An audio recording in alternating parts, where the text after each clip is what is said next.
Chapter 22 Mysteries of the Sea. During the long days when the tide was out and the fishing done, I'd often go for a walk along the reef away towards the back of the island. There a man could walk quite a long distance, with the sunlit sea to the left and never-ending mangroves to the right. The reef was a great broad road of white and gray, ramparts of a mighty encircling wall that held back the sea. But for that wall, built up from the ocean bed by tiny coral polyps, there would have been no island. The reef held countless fairy palaces of amazing beauty, enlivened by fascinating life. As the weeks had dragged into months, I learnt that this reef held secrets of life stretching back possibly to the beginning. There were water things living here that were partly land things too, animal and fish and plant life in amazing stages of development and beauty and ugliness, but each having the keenest efficiency in its own sphere.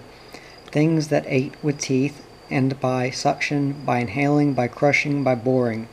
Things that sucked in sand and passed it right through them, retaining only the minute insect or vegetable life living in the sand.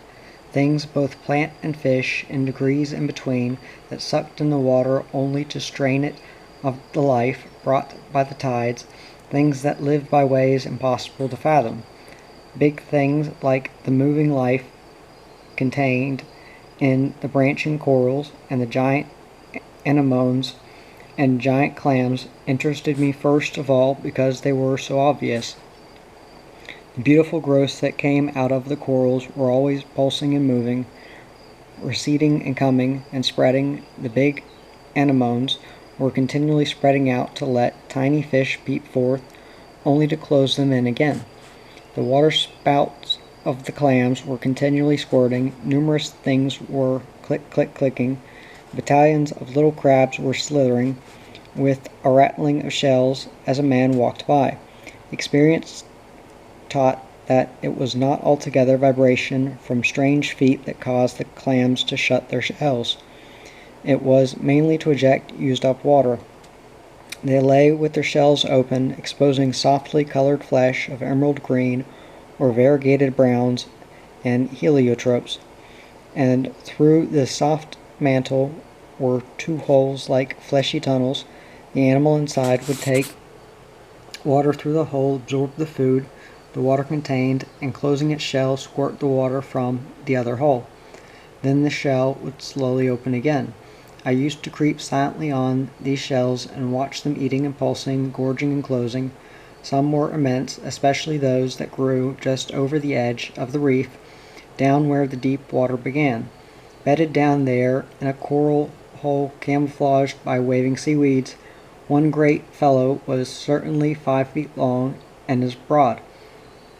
His shell, cleared of growing seaweeds and of other shells, would weigh hundredweights. The soft fleshy mantle he draped over the lip of his shell was marvelously beautiful when visible during those hours that the sun's rays shone straight down through the water. The strength of the great muscle that could clap tight that mighty shell must have been truly gigantic. I shuddered at the thought of a swimmer accidentally placing arm or foot in that great maw. Probably no man would, for this fellow was plain to see, but there were others so draped by seaweeds that it was very difficult to detect them. A swimmer diving down would of course not see them. Many coral pools on the exposed surface of the reef were fascinating, the shallow water like a mirror, its every form of life magnified by sunlight. Even if a man returned to the same pool day after day, he could still discover something he had missed before. The grotted sides of the pool, lined with staghorn corals and the delicate coral fernery of blended reds and mauves, rose pinks and blues and browns and whites, mantled the pool in soft amazing beauty. Rivaling them and even more fascinating were the animal flowers, coral and anemone rosettes and chrysanthemums. One big golden velvet pansy with crimson spots suddenly became a fish and swam away. Several corals reminded me irresistibly of glowing fungoids in the depths of the Daintree jungle.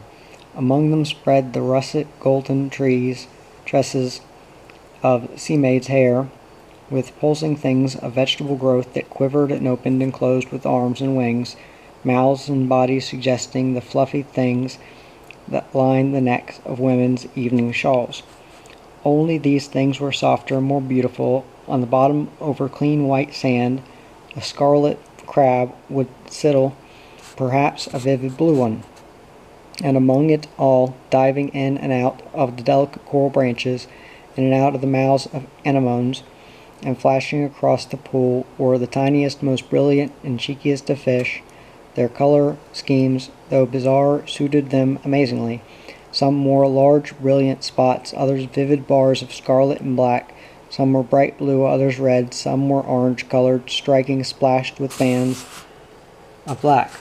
All had the tiniest of brilliant eyes, the cheekiest of fairy tales, an amazing air of the liveliest vivacity. Most had the sharpest of little fish faces, others were snouted like jeweled pigs. Still others had bulging eyes, but each had a quaint individuality. All could disappear like a flash into the corals or sea plants. After a while their tiny heads would reappear here, there, and everywhere, living jewels peeping from a great live sponge. Then an adventurous one would dart into the pool and gaze inquisitively around. Several would follow, and in a moment would become alive again. They appeared to take keen interest in the man-thing gazing down at them. Occasionally there would be an ogre at the bottom of such a pool, hard to see at first, for he lay motionless, his colors merging with the sand and coral and plants, a striped and mottled carpet shark, this fellow. Living in that same pool was another demon, a small octopus that could change into varying colors as you gazed. No matter where his creepy tentacles crawled, they changed to the color of what they touched, whether plant or coral or sand. Wherever he was, he appeared, part of what he was crouching upon. One day, two of his tentacles were reddish, like the reddish bêche de mer cross which they wore flung. The others were the brown of the brown coral plant they gripped. His body weight was the white of the sand. A little fish swam over him, and a tentacle instantly coiled around it.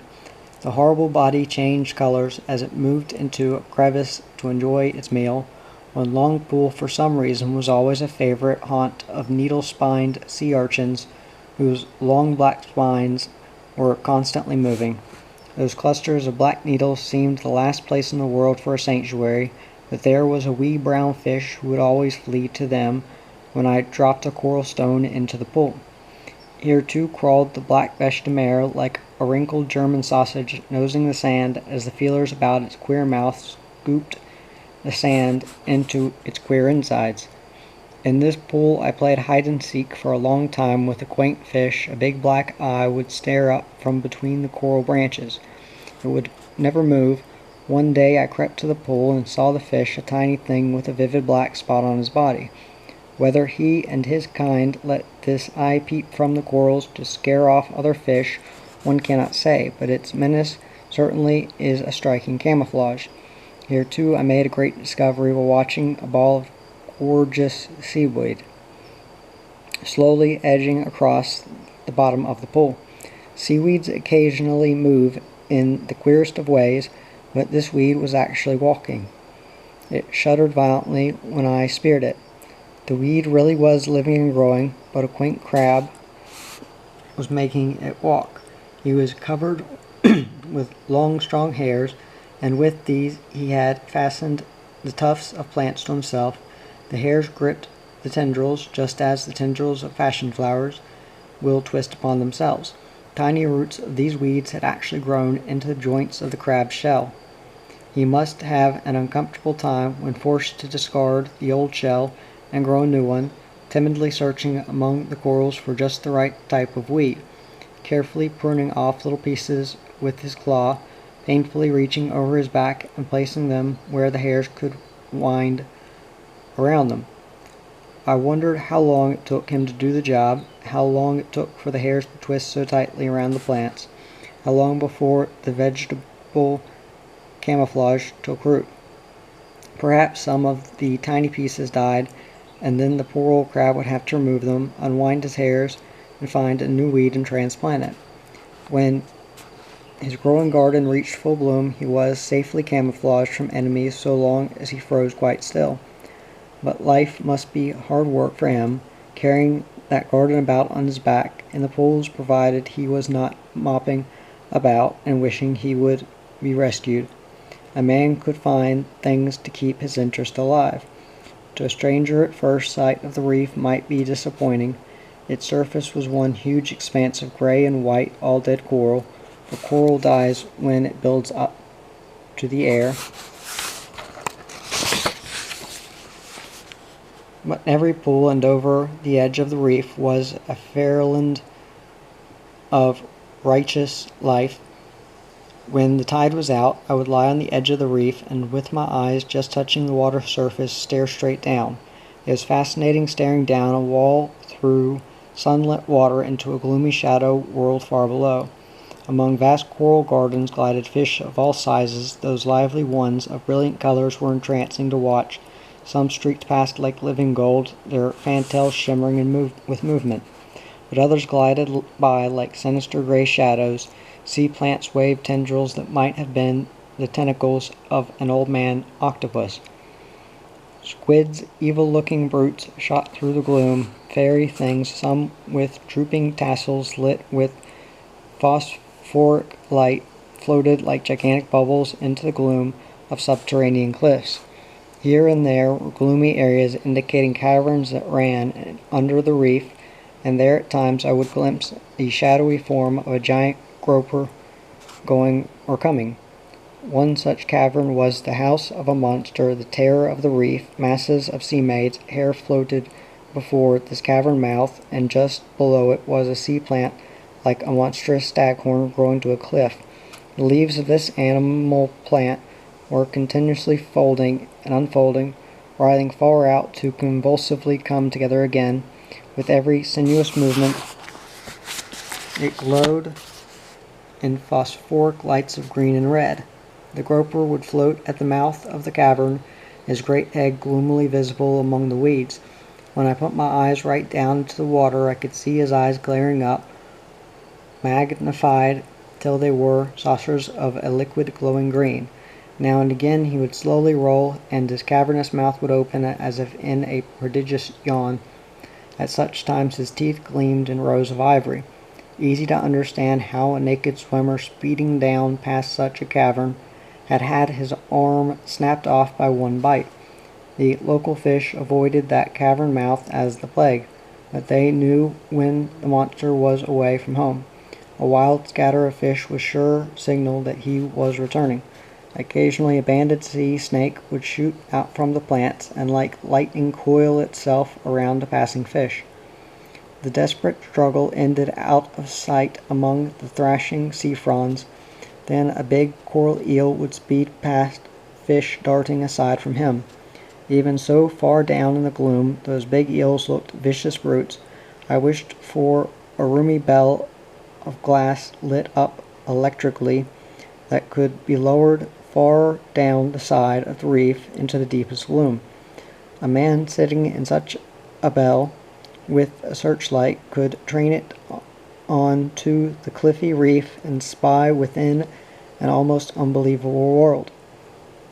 The flotsam and jetsam around the island shores held stories too. It was like a breath from the faraway world to see even a board washed up by the tide. It always meant a quickening of the walk and eager reading of the disconnected words to learn where the board came from. It might be a petrol case or a board with half an address on it. It might be marked with Japanese or Chinese characters. Anyway, it was a board fresh from the sea and had recently been in civilization. At the back of the island, the reef was indented by tiny bays among the mangroves. This was the weather side, and most recent flotsam was washed up here. On turning the point, I would always gaze eagerly along the reef and mangrove edge, alert for case or plank or anything that might have been washed up. Unfortunately, it was a long way from the peak of the mound, and one always had to be ready to hurry back from the tide. It was maddening to think that a bêche de mer cutter could easily be fishing around this back of the island without even being visible from the mound. Washed up among the mangroves here, to be wedged among the roots, were shell and slime-encrusted spars and planks, relics of ships that might have gone down hundreds of miles away. It was always with a quickening of the pulse that I found one of these tragic fragments, and by the faint decayed evidence tried to piece the story together. Even if it was only a stick, it had been in the hands of man. At such times loneliness gripped one, just the open sea and the shrieking gulls, the reef and the mangroves, with a man bending over some relic from the sea.